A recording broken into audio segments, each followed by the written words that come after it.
Hello everyone and welcome to a new discussion under this groundwater engineering course, and in this discussion we are going to have on this exploration for hot springs. They are having some importance in our life and from energy point of view also. So, this is part 17 of our groundwater exploration overall, but we will be mainly focusing in this discussion for the hot springs. How for hot springs, what kind of explorations are required. The temperature will play a very important role, as you can see. These are the hot springs, or also called hydrothermal springs, or geothermal spring is more popular term here, geothermal springs, because the water is getting heated by the earth. So, geothermal springs is a spring produced by emergence of geothermally heated groundwater. That means the water is coming from deep from the earth and because of some geological conditions it is coming on the surface, but the water is having high temperature and heating is done at deep in the earth. So, the groundwater is heated either by shallow bodies of magma, depends what kind of situation was there, but it is the shallow bodies of magma only in case of where volcanic activities are taking place. Then those areas might have the shallow bodies of magma. Otherwise, in many parts of Himalaya, which we have seen hot springs distribution in India, if you recall that discussion, and then we have seen that there we do not have the shallow bodies of magma. And so, the water which is coming is the heated water which is coming is from deep from the earth. Because of some faults and some special structures, pressure of that thing, and water is coming as a hot spring. Or this heated water because of shallow magma, or it can be by circulation through the faults which I have just mentioned to hot rock deep in the earth's crust. So, there sometimes the geological structures can also puncture that deep earth body where water from aquifers goes there and then come out with high temperature. So, whatever the case, whether it is because of shallow bodies of magma or because of the circulation through faults, the ultimate source of heat is radioactive decay of naturally occurring radioactive elements in the earth. And the main source is radioactive decay which is happening inside the earth and basically in the mantle part of the earth. So, you know that there are three major sections, you are having crust, mantle and core. So, that means and the crust a normal or average thickness of the crust is considered at 33 kilometer. So, that means water is coming from even deeper than 33 kilometer, or maybe shallow conditions where we are having shallow bodies of magma also, and the layer beneath the crust that can also provide heated water also. And some of the examples we are seeing here on the right side, that these are typical, these hot springs, water is coming, vapors you can also see, and some minerals which are also coming, especially the sulfur and other things.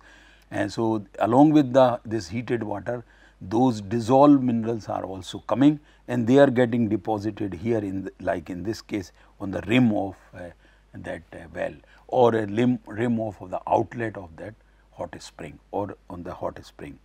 So, hot spring water often contains large amount of dissolved minerals as we can see here, which are getting deposited. The chemistry of hot spring ranges from acid sulfate springs with a pH as low as 0.8, So, this is if very low, that means it is completely acidic water. If it is 7, then it is neutral. If it less than 7, then you are having acidic. If more than 7, then you are having alkaline. So, to alkaline chloride also sometime it is there, to bicarbonate springs saturated with carbon dioxide and carbonate mineral. So, the water, the hot heated water which is coming out through these hot springs, the chemistry varies from acid to alkaline to bicarbonate and carbon dioxide dissolved and other things, carbonate minerals also. So, some springs also contain abundant dissolve this thing and microorganism things which might be there. So, minerals brought to the surface in the hot springs are fed communities of extremophiles and which are microorganisms adapted to extreme conditions. Even in high temperature conditions, these microorganisms can survive, and it is possible that on the earth had its origin in the hot springs. This is a possibility is there. So, these microorganisms, especially an archean that lives in conditions of extreme temperature, acidity, alkalinity or chemical concentrations. So, these microorganisms might be also there in that hot water. Now, when we go for exploration of hot springs, one of the solutions can come easily through the satellite images and especially the thermal images, thermal infrared images. And there are few satellites which provide thermal infrared images like NOAA, MODIS sensors and others, they provide such thermal images. And if thermal images of night time are available, then it is much more better or good. So, as you can see that in thermal images, these are the land surface temperature images from MODIS here, and you are seeing that large part are showing relatively higher temperature than the other parts. So, these red parts are showing relatively higher temperature. So, the analysis and interpretation of thermal infrared images available from various satellites, even from Landsat also one can get at relatively higher spatial resolution, because MODIS and NOAA AVHRR will provide at 1 kilometer resolution, which is this example. But if we go for other satellite solutions like Landsat, where we can get at 60 meter, but the frequency, that means the temporal cycle is, temporal resolution is not good, but does not matter, because we are looking at night time data, and because the solar differential solar heating will not be there much in night time data, and that night time data can be used to explore for hot springs, where hot springs so far which have not been discovered, if at all. Many hot springs say in India have already been discovered, but there might be many hot springs which do not have the open, means hot water areas in subsurface we do not have opening, but on surface through satellite images we can see their signatures. So, some subsurface high temperature bodies, high temperature water bodies might be there, which might be bringing such signatures in LST maps or land surface temperature maps also. So, interpretation or analysis of such thermal infrared images, survey of soil, groundwater temperature may be useful for locating sites where hot water can be developed from underground. A hot water, why we are looking? Because it can provide geothermal energy. So, in this hot water, if it is vapors are coming with little more, giving little more heat, the more vapors can be developed, and then we can run the turbines and create the energy. So, if we are going further for this exploration for hot springs, then isothermal maps can be prepared. Like here, this geothermal provinces of India are shown, and for different sections, and also locations of major known major geothermal spots have also been identified, or springs have also been identified. So, large part you are seeing in this Narmada zone area, that is Son Narmada Tapti lineament, because you recall the water and the heated water might be because of shallow magma conditions or because of faults. So, here this is a lineament that is fault, that Narmada Son lineament, Narmada Son Tapti lineament. In hilly terrains also we are getting, but there cannot be a shallow magma conditions probably. So, that what, because subsurface, getting subsurface information of that depth may not be possible, especially in hilly terrain. But nonetheless, we are having many popular hot springs there, and the Manikaran example, when we have discussed the hot springs of India, at that time I have discussed the Manikaran example also. And Puga in Kashmir area, Then in Sohana in near Delhi or Gurgaon is there, and then you are having in the western part of India also, you are having many hot springs or major geothermal sites are there. And so these are the areas where such or the overall isothermal maps which will show the contours of equal temperature of the can be prepared, locations showing maximum geothermal anomaly may be selected for drilling. So that we can tap that hot water, heated water, and can generate energy. So geothermal well depths are drilled in different regions of India, as we can see that sometimes even the name of the place indicates that probably there is a hot spring. Like in Chhattisgarh we say Tata Pani, Tata word is used for hot. So Tata Pani automatic indication. So here the exploration has been done up to the depth of about 620 meter. Quite deep exploration has been done here. Similarly, in case of Himachal Pradesh, that is the Manikaran, and also in surroundings we are having the geothermal wells or hot water, and 700 meters. Since Manikaran is a very highly religious place of Sikh community, and therefore sometimes resistance is also there from people. But anyway, nearby places can also be, drilling can also be done, and it has been done up to 700 meters. Similarly, in Jammu Kashmir and Chumthang and area in Jammu Kashmir, and now it is of course a separate union territory. So there 220 meter depth well have been explored. Tapovan also, again this is name place itself is also indicating in some way about the temperature or tap. So here 728, this is the deepest exploration well has been done in Tapovan. Then Manikaran, Jammu, and Puga. Puga valley is also having known to have lot of geothermal or hot springs. So 385 meter have been dug there. So if the temperature while doing such explorations through isothermal maps, satellite land surface temperature images of night time or whatever the resolution and other things, if temperature, the soil temperature can also be measured, that will also give you some indications.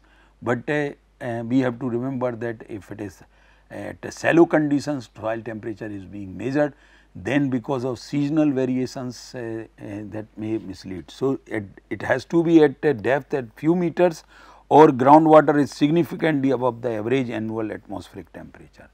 There it is a possibility of anomalously high temperature distribution, and a closer look and more detailed studies are required.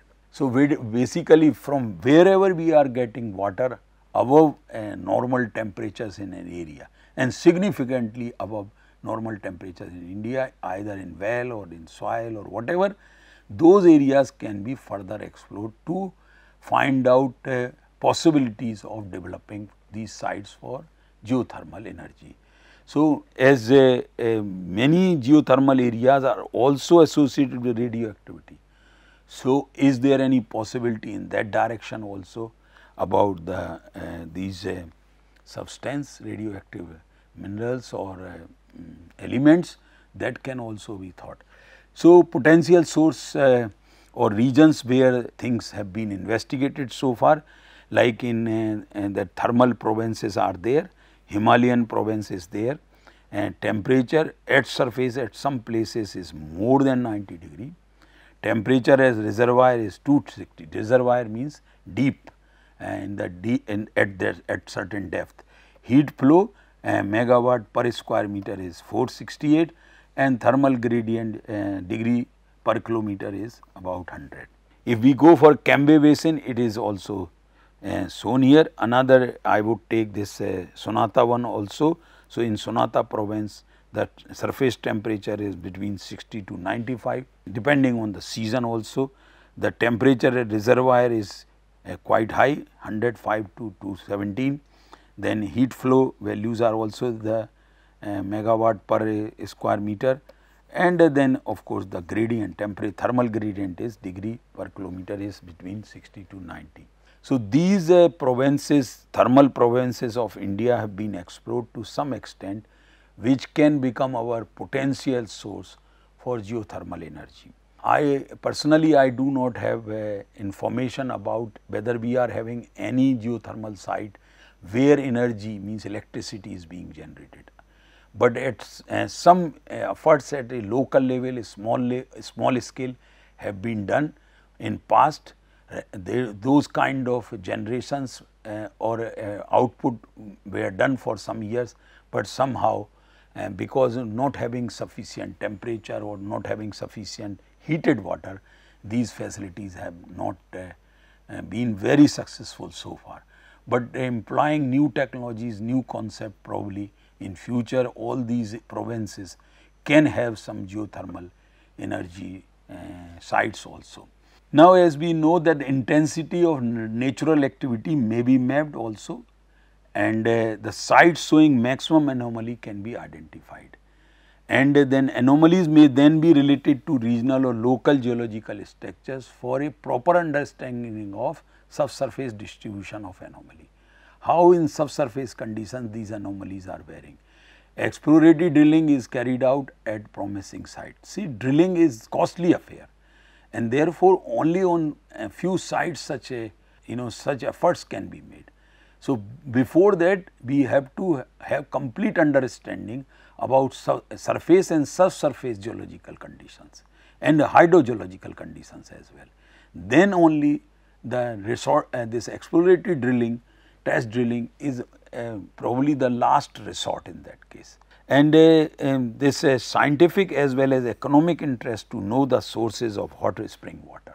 So, for scientific purposes a lot of explorations have been done and can also be done, but same time we have to keep the economy in mind, that whatever the energy which is being generated, if at all it is can be generated from such hot springs or these provinces, geothermal provinces, whether that would be economical relatively, because we are having hydropower, we are having nuclear power, we are having thermal power through coal and other things, and also solar power.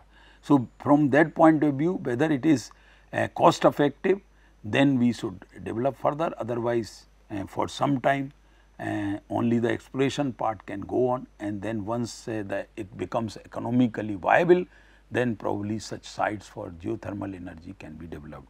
So, anyway, as well as where spring water is discharged into the subsurface, those sites should also be investigated completely scientifically.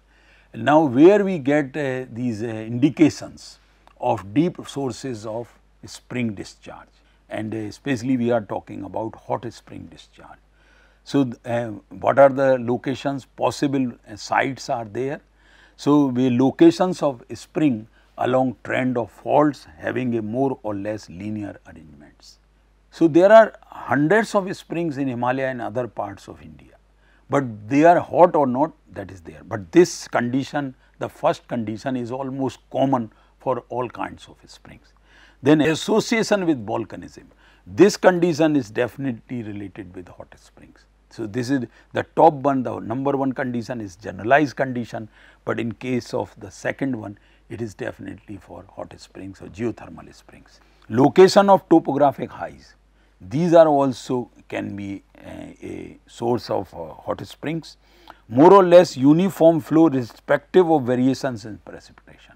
If a spring is having a discharge, constant discharge throughout the year, and the variation is not there even in the, because it is not getting affected because of precipitation, that means the water might be coming through these faults on the surface, and that the water temperature should be tested, and then for those springs, and probably we may getting some information about location for hot springs. So, these are the some of the criteria to find out the sites for hot springs or exploration for hot springs.